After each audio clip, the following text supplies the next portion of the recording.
हाँ भाई, मैंने क्वेश्चन दिए होंगे तुम्हें, 2 क्वेश्चन दे, किसी ने आंसर दिया ही ना उसका, आया ना आंसर किसी से? क्वेश्चन कराना था, हुआ ना? अरे डोली, अब प्रिया हो गया आंसर कमेंट बॉक्स में तो आए ना। अच्छा यहाँ पर देखो क्या क्वेश्चन था, क्वेश्चन पढ़ो एक बार। क्वेश्चन नंबर कौन सा था? 11। पढ़ो।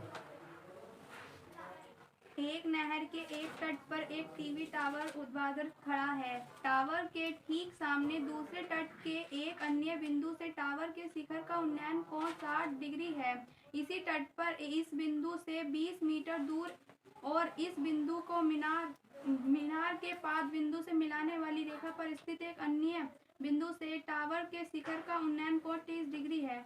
टावर की ऊंचाई और नहर की चौड़ाई याद कीजिए। अच्छा,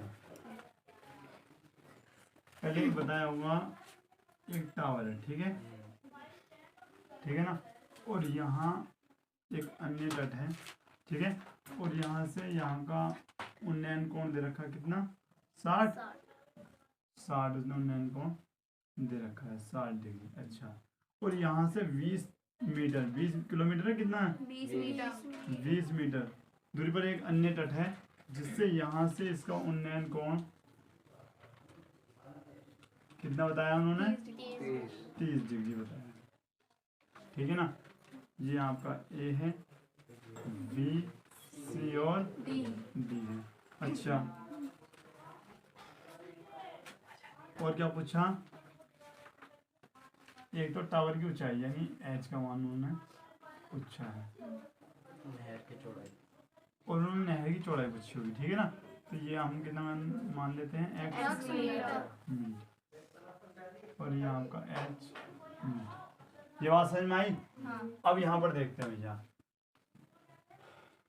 चलो लिखते हैं, माना नहर की चौड़ाई x मीटर है तथा टावर की, पर ज़्यादा छोटा तो नहीं लग रहा हूँ, दिख रहा उसमें, देखो, तथा टावर की ऊंचाई h मीटर है, ठीक है भाई। अब करते क्या है, यहाँ पर देखो दिया गया क्या है, पहला आप लिखते हो DC कितना है हमारा? h है ना, h मीटर। अच्छा, BC कितना है? x metre. उसके बाद AB कितना है आपका? 20 मीटर। और उसके बाद यदि मैं बात करूँ आपकी, यहाँ से A से लेकर और भैया कहाँ तक? C तक कितना है आपका? तो आप बोलोगे भैया 20 + x मीटर, यही होगा ना। तो आप कहोगे भैया AC कितना है आपका? 20 + x मीटर, ये आपका हो जाता है। अब हम करते क्या हैं, अब चलते हैं एंगल 60 वाले में आ जाओ, या फिर अच्छा या 30 वाले से भी हम कर सकते हैं। पहले कौन से में चलते हैं हम? 30 वाले में। तो यहाँ पर देखते हैं त्रिभुज DAC में, तो ये क्या लिखोगे आप? DAC में। जब हम DAC में चलते हैं तो देखते हैं क्या लिखते हैं? tan theta. बेटे क्लास आप सब देखते हो, जब आप क्लास देखते हो तो ये बताओ आपको साफ दिखता है क्या बड़ा दिखना होगा? और दिखता, यानी जब आप 360 में तो देखते होंगे, तो 480 में, ठीक है ना। अच्छा ये बताओ इस पर साफ दिखता है? इससे बड़ा लिखना पड़ेगा। फिर मैं बड़ा इसलिए नहीं लिखता क्योंकि फिर ये क्वेश्चन नहीं आएगा इसमें, ठीक है ना, मिटाना पड़ेगा फिर ये। अब यहाँ पर देखिए tan थीटा क्या होता है आपका? लंब बटे आधार। अच्छा, tan थीटा की जगह क्या लिख सकते? tan 30। अच्छा, लंब कितना आपका? h, और आधार कितना आपका? 20 + x। अच्छा, tan 30 की वैल्यू क्या होती है? 1/√3। अच्छा, h 20 + x, ठीक है भैया। और यहाँ से ये आपका आ जाता है इधर, और ये आपको पूछता है इधर। तो करते क्या है हम? 20 + x = √3h, ठीक है ना। यहाँ से हम किसकी वैल्यू निकाल लेते हैं? x की। तो x बराबर क्या हो जाएगा आपका? √3h - 20। इक्वेशन नंबर, इक्वेशन मान भी सकते हैं या नहीं भी मान सकते, या अच्छा ध्यान दो, बाद में जैसे जरूरत पड़ेगी तभी मान लेंगे, ठीक है। त्रिभुज में चलते हैं दूसरे वाले में। कौन सा त्रिभुज है भैया आपका? DBC में। जैसे आप चलते हैं DVC में, जैसे आप DVC में चलते हैं क्या लिखते हैं आप यहाँ पर भी? tan थीटा बराबर लंब बटे आधार। tan थीटा यानी tan 60। क्लास में देखो दिख रहा है यहाँ पे आधार कितना आपका h ही है ना, और नहीं लंब तो h है, आधार कितना लेना पड़ेगा यहाँ पर आपको? x लेना पड़ेगा भैया, x, ठीक है ना। और यहाँ पर क्या करते हैं हम? tan 60 की वैल्यू क्या लिखते हैं हम? √3 और h अपॉन x। भाई यहाँ पर x का मान रख दें क्या? तो x का मान रखने पर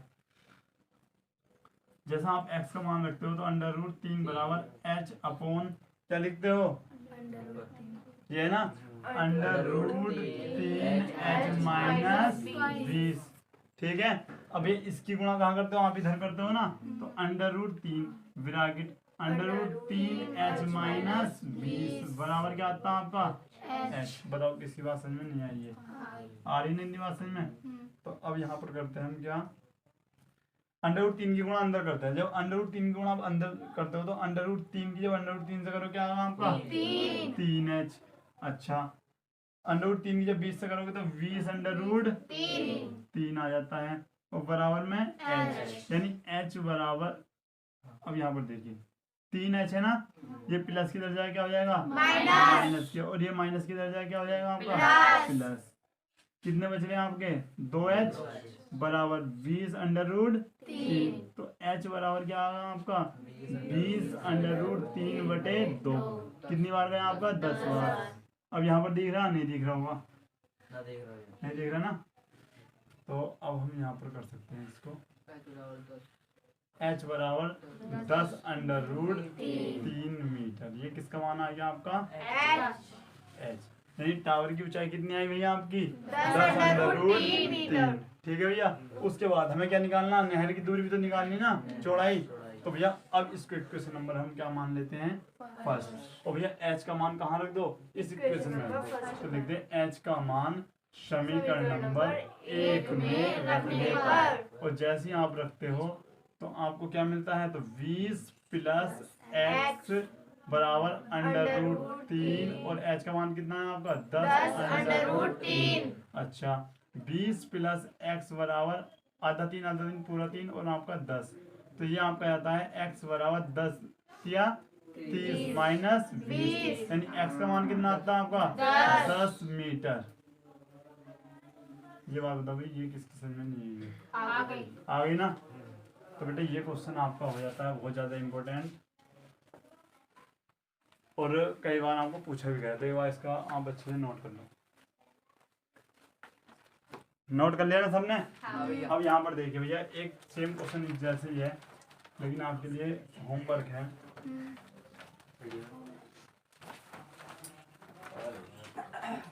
देखते कौन कौन आंसर सही दे सकता है उसका। बेटा सेम यही रहेगा, पूरी डेफिनेशन जो क्वेश्चन की है ना, थ्योरी सब भी लिख लेना। अंतर क्या रहेगा? यहाँ पर 20 की जगह आपका 40 होगा, कोई दिक्कत ना है, ठीक है? बस। हाँ बस।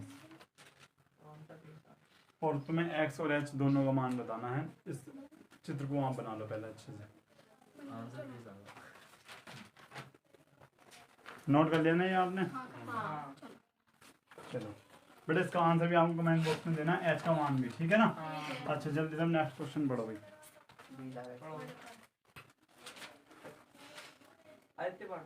7 मीटर ऊंचे भवन के शिखर से एक केबल टावर के शिखर का उन्नयन कोण 60 डिग्री है, और इसके पाद का अवनमन कोण 45 डिग्री है। टावर की ऊंचाई है।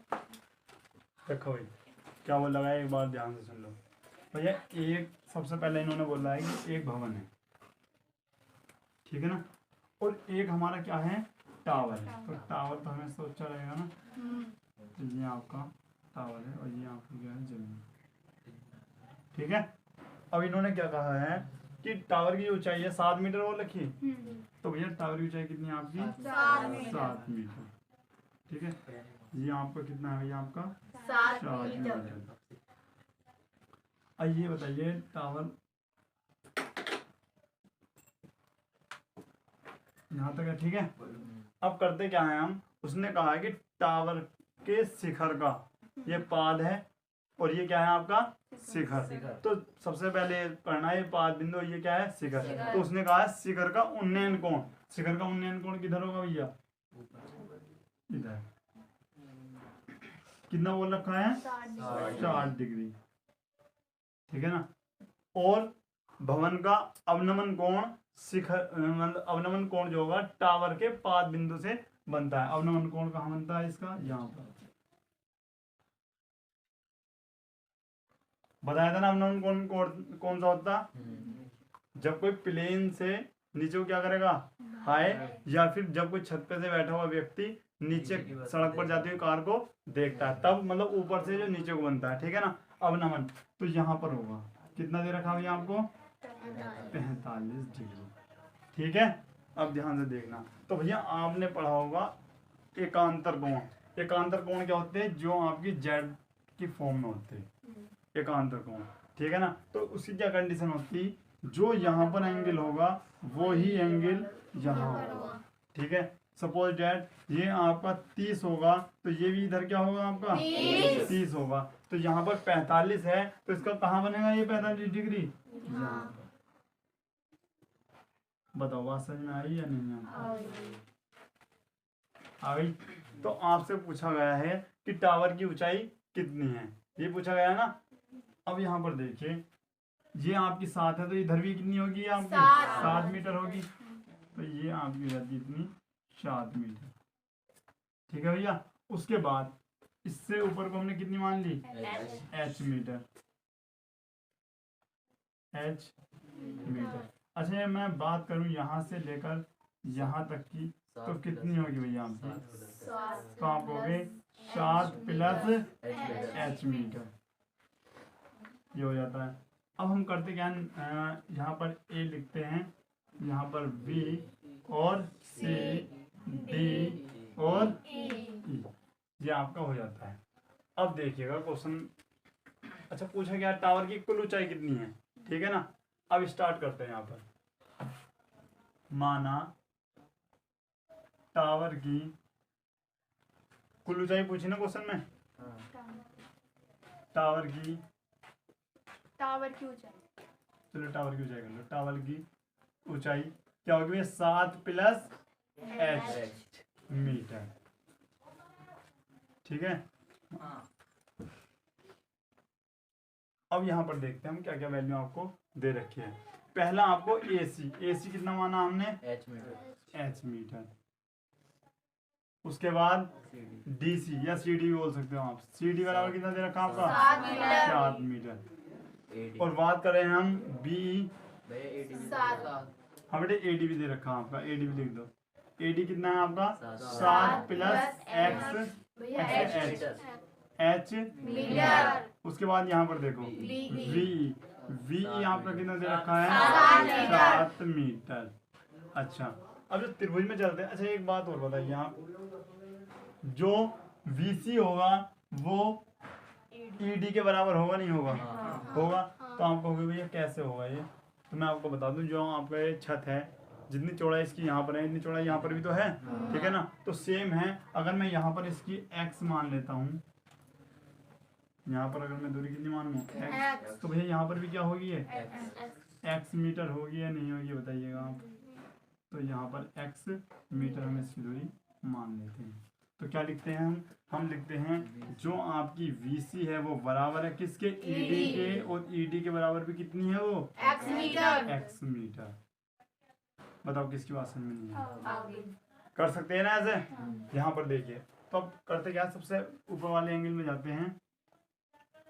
त्रिभुज ABC में, ABC में, ABC में जब हम जाते हैं तो यहाँ पर लिखते हैं tan थीटा इक्वल टू लंब बटे आधार। भैया tan थीटा यानी tan 60, लंब कितना आपका h, और भैया आधार कितना आपका x। tan 60 की वैल्यू क्या होती है h अपॉन x, यानी ये x आपका इधर आ जाता है तो आप बोलते हो √3x बराबर h, या फिर ये भी लिख सकते हैं कि h बराबर √3x। ठीक है भैया। अब यहाँ पर देखिए, उसके बाद अब कौन सा त्रिभुज में चलते हैं आप? BDE में, त्रिभुज BDE में आप चलते हैं। तो यहाँ पर लिखते हैं आप tan थीटा बराबर लंब बटे आधार। भैया tan क्या लेते हो आप? 45 है ना, 45। लंब कितना? तो लंब यहाँ पर दिख रहा ना आपको, कितना है? 7। आधार कितना है आपका? x। तो ये तो 1 हो जाता है 7 बटे x। तो यहाँ पर x की वैल्यू कितनी मिलती है आपको? 7 मीटर। तो भैया यहाँ पर इक्वेशन नंबर हम फर्स्ट मान लेते हैं। क्यों माने? क्योंकि हमें x का मान समीकरण नंबर जब 1 में रखते हैं हमको किसकी दूरी मिल जाती है? h का मान। ठीक है ना। तो अब हम यहाँ पर क्या करते हैं, x का मान समीकरण 1 में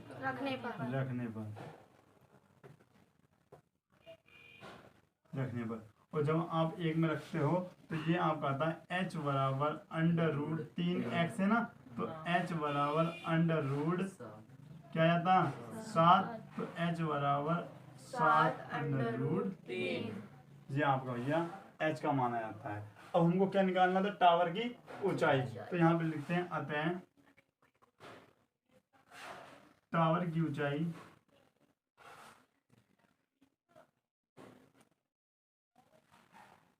क्या होगी भैया आपकी? क्या था? 7 + h। ठीक है ना। तो 7 + h के स्थान पे क्या लिख सकते हैं हम? 7 √3। भैया यहाँ पर आंसर यहीं दे रखा है या 7 कॉमन ले रखा है, ये बताइए। अगर आपका 7 कॉमन ले रखा तो 7 1 + √3, या फिर √3 आगे लिख सकते हो, 1 पीछे लिख सकते हो। ये आपका आ जाता है टावर की कुल ऊंचाई। ये आपका आंसर। सबकी समझ में आया भैया? तो नोट कर लो एक बार इसको। बड़े जैसे क्वेश्चन आपके लिए IW में है, फिर पढ़ो क्वेश्चन क्या है। एक व्यक्ति एक जहाज की छत पर खड़ा है जो कि पानी की सतह से 8 मीटर ऊपर है। जहाज की छत से एक पहाड़ की चोटी का उन्नयन कोण और पहाड़ की तली का अवनमन कोण एक दूसरे से कोटि पूरक है। यदि उन्नयन कोण 60 डिग्री है तो पहाड़ की ऊंचाई तथा जहाज से पहाड़ का क्षैतिज दूरी ज्ञात कीजिए। तीसरे पढ़ाना हमने। तो यहाँ पर एक एंगल 60 दे रखा होगा, दूसरा एंगल 30 दे रखा है। ठीक है ना, यही है ना। जब ये 30 है तो यहाँ पर भी क्या हो जाना चाहिए? 30 हो जाना चाहिए। उसके बाद ये आपको कितना दे रखा? 8। ठीक है ना। और यहाँ पर इसके अकॉर्डिंग ये क्या हो जाना आपका 8, और ये क्या हो जाएगा 8h। भाई ये पूरा क्वेश्चन आपको करके लाना है। ये क्या है आपका h। ठीक है, ये क्वेश्चन आपको करके लाना है, और जो क्वेश्चन होगा वो यहाँ पर आपको दिख जाएगा। लेकिन अगर डायग्राम से भी आप देखकर बना, बस डायग्राम मोस्ट होता है, इससे सबको पता चल जाता है। ठीक है ना, थ्योरी की कोई जरूरत नहीं, आपको ये दे दिया, इससे ही आपको करके लाना। नोट करो एक बार इसको।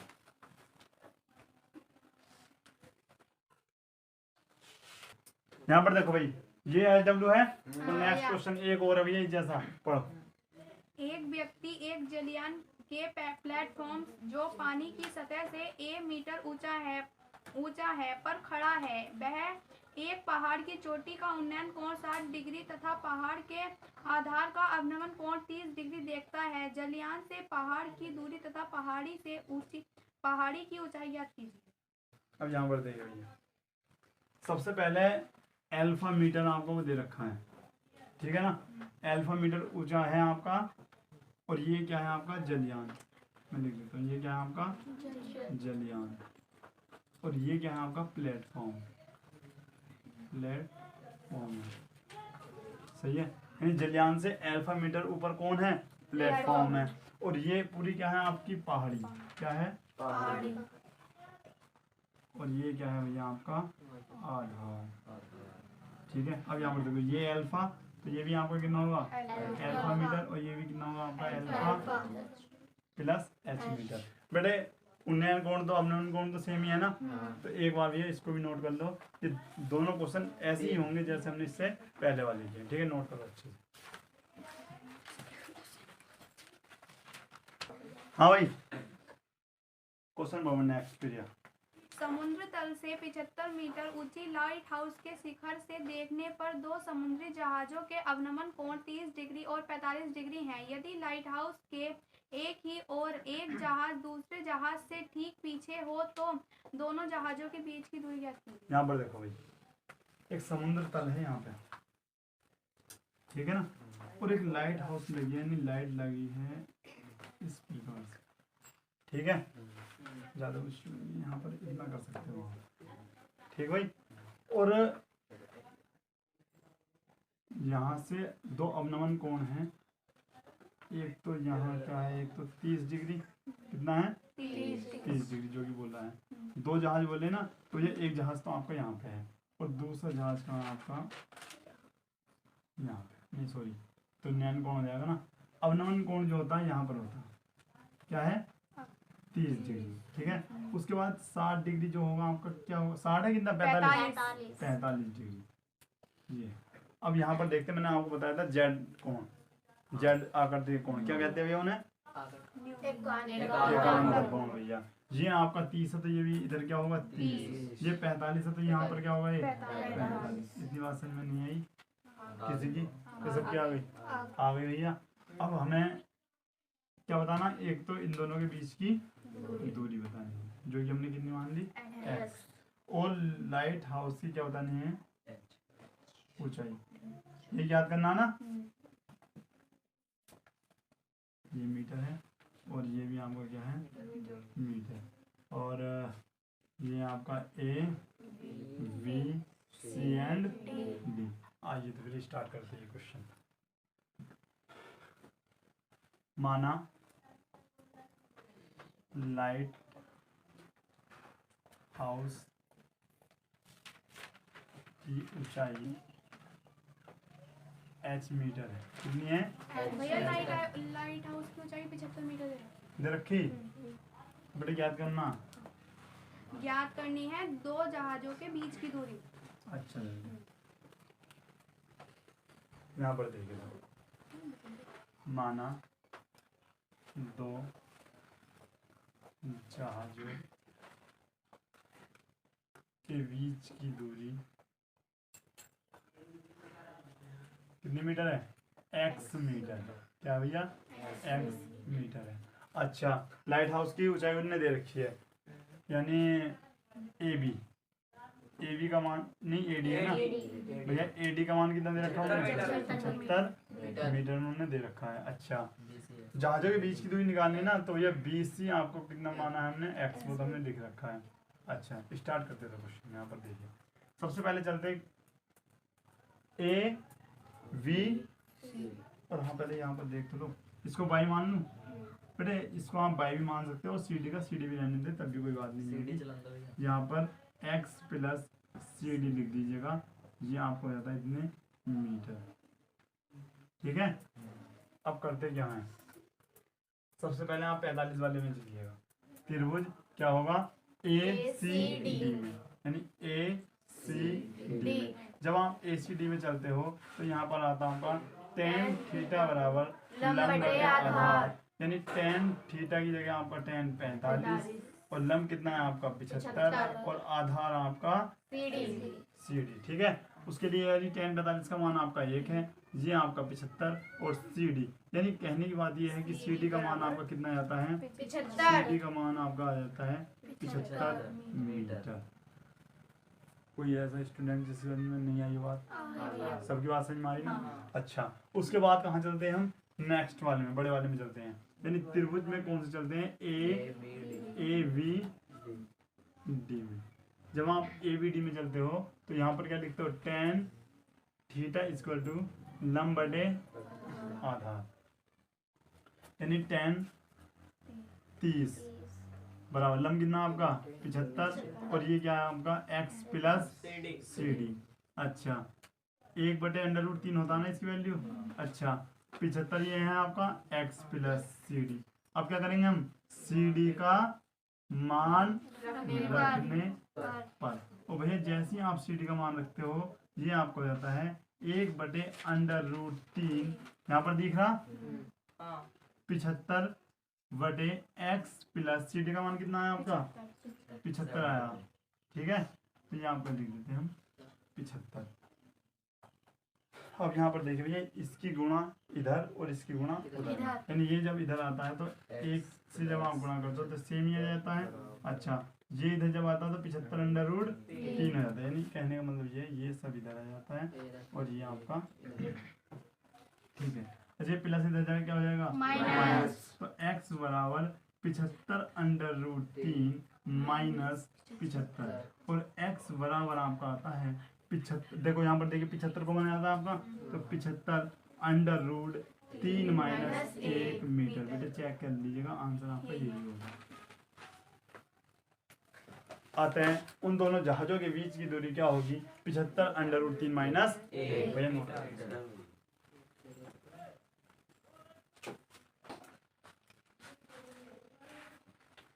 हाँ भाई क्वेश्चन समझ में आ गया।